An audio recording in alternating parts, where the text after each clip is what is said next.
An eviction moratorium put in place at the beginning of the coronavirus crisis in the U.S. expires today, putting tens of millions of households at risk of losing their homes as the pandemic worsens in many parts of the country.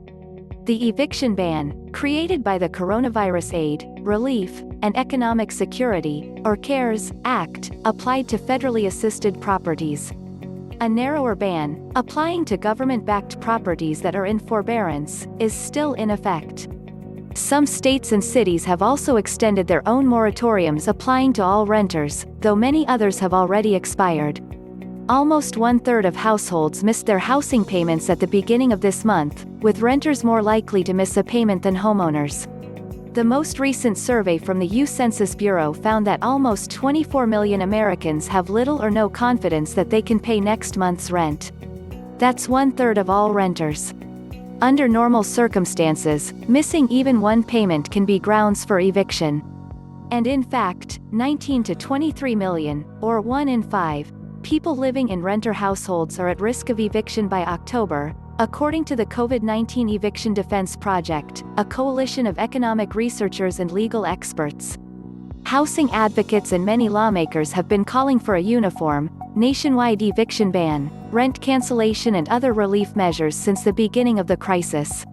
So far, housing relief has not been included in drafts of the stimulus package the Senate is working on, according to a memo reviewed by CNBC Make It. But it is likely Democrats in the House will push for those provisions to be included in a final version of the bill, says Nick Wing, a media strategist with the Justice Collaborative. In May, the House included $100 billion in emergency rental assistance in the Health and Economic Recovery Omnibus Emergency Solutions, or HEROES, Act, and passed the Emergency Housing Protections and Relief Act of 2020 separately to address the housing crisis. Neither bill is expected to pass the Senate. As Congress debates the next stimulus bill, the housing crisis is likely to get worse. About 30 million Americans will see unemployment benefits drop by about two-thirds after this week as enhanced unemployment benefits expire. Many used that money to pay their housing bills and other essentials. Low-income communities and people of color are particularly vulnerable, facing the brunt of layoffs and financial devastation over the past 4 months. If mass evictions begin in the middle of a pandemic, already vulnerable communities could be harmed for generations, Erica Smiley, executive director of Jobs with Justice, a workers' rights nonprofit, tells CNBC Make It.